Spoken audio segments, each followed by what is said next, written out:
Pour vous, j'ai une histoire hors du commun à vous raconter, celle d'un homme différent des autres. Un inventeur, un entrepreneur, un père, un visionnaire.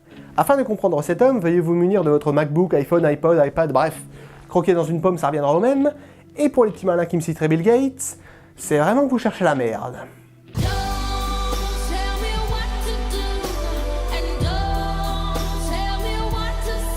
Ah, Steve Jobs. Né le 24 février 1955, décédé le 5 octobre 2011. Et pourtant, même après sa mort, ce n'est pas un, mais deux longs métrages qui lui est consacrés. Deux films totalement différents, puisque Jobs s'oriente principalement sur les débuts et l'évolution de l'entreprise Apple au fil des années, alors que Steve Jobs explore plutôt les aspects juridiques et marketing liés à trois produits phares. Mais la différence ne s'arrête pas là, car même le personnage est traité de façon distincte. Dans Jobs, il est décrit comme un créateur avec certes un caractère un peu particulier, mais une ambition tellement forte qu'elle en devient appréciable, alors que dans Steve Jobs, c'est un personnage auquel on ne va pas forcément s'attacher, puisqu'il est immédiatement dépeint comme un génie créatif imbu de lui-même, la véritable figure du connard égoïste. Mais j'y reviendrai plus en détail. Commençons par Jobs, film sorti en 2013 et réalisé par Joshua Michael Stern, avec Ashton Kutcher dans le rôle titre, qui nous raconte les origines de l'entreprise à la pomme en passant par l'Apple II, le Lisa et le Macintosh. Le Steve qui nous est présenté ici est encore très jeune puisqu'il est à peine sorti des bancs de la fac. Il nous est décrit comme un personnage asocial pourvu de certains tics qui peuvent en énerver plus d'un, comme le fait de ne pas porter de chaussures ou encore de ne jamais se laver. Il se considère plus intelligent que les autres et reste donc très centré sur sa propre vision créative. En gros, c'est un ambitieux à la créativité débordante qui a tendance à se prendre pour Dieu. Après, dans ce film, tout ce qui est raconté n'est pas forcément véridique. Selon Steve Wozniak, le collaborateur de Jobs, certains événements ont été inventés, comme le fait que Steve devient très rapidement le leader d'Apple Computer. En vrai, il mettait un certain temps avant de diriger pleinement la société. Concernant la mise en scène, elle est totalement classique, car on suit l'évolution de l'entreprise depuis les bricolages de Jobs et Wozniak dans leur garage jusqu'à la conception de l'iMac. Assez parlé de Jobs, passons maintenant à Steve Jobs. Film sorti en 2016 et réalisé par le grand Danny Boyle avec Michael Fassbender dans le rôle du visionnaire, le film a été écrit par Aaron Sorkin, qui n'est autre que le scénariste de ces deux chefs-d'œuvre. Résultat, ce nouveau biopic est bien plus complexe que le précédent, en partie dû à l'écriture très cérébrale d'Aaron Sorkin. Ce qui est génial quand c'est Aaron Sorkin qui rédige un script, c'est que vous pouvez être certain qu'il va être écrit de la façon la plus intelligente possible. Et ce qui est également intéressant, c'est qu'il va s'acharner à développer davantage le sujet traité plutôt que la personnalité de l'homme.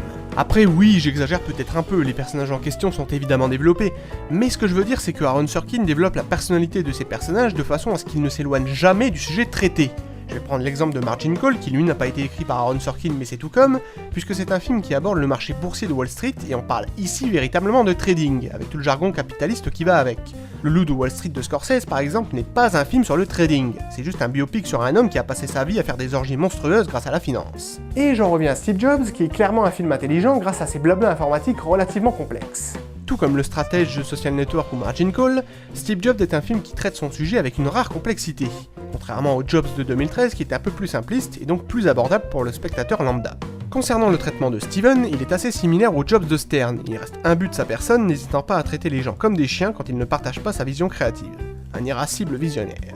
La mise en scène du film, quant à elle, diffère totalement du premier biopic, puisqu'ici on s'attarde sur la dernière heure qui précède la présentation d'un nouveau produit, et on réitère cette mise en scène 3 fois de suite, avec comme acte 1 la présentation du Macintosh, en acte 2 le Next Cube, et enfin l'acte 3 est entièrement consacré à l'iMac. Il est également bon de savoir que Danny Boyle a réalisé chaque acte avec une caméra différente, chaque époque retranscrite abordant ainsi un ton différent, du 16 mm pour le premier acte, du 35 mm pour le second, et enfin du numérique de très haute qualité pour le dernier acte. Pour parler maintenant de l'univers des films, ils sont totalement distincts l'un de l'autre, puisque dans Jobs, l'univers est assez ouvert, alors que dans le film de Danny Boyle, tout est relativement fermé, ses personnages évoluant uniquement en huis clos.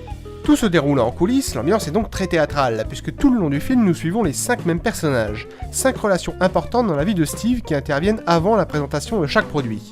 Et chaque intervenant vont créer à leur tour un conflit, des conflits qui seront accompagnés de musique instrumentale extrêmement riche, faisant ainsi référence à de l'opéra. Et bien sûr, dans cette image, Jobs en est le chef d'orchestre. Au final, lequel de ces deux films retranscrit le mieux la vie de Steven ? Bah Steve Jobs, forcément, puisque l'intégralité des événements relatés ont véritablement eu lieu. Pas à ces moments précis, je vous l'accorde, mais ils ont bien existé, contrairement à Jobs où beaucoup d'éléments ont été inventés. Dorénavant, chaque fois que vous penserez technologie, pensez Apple. Pour tous ceux qui pianotent sur leur iPhone, bienvenue dans le 21e siècle, et quant à ceux qui sont en train de bouffer une pomme, allez vous faire foutre.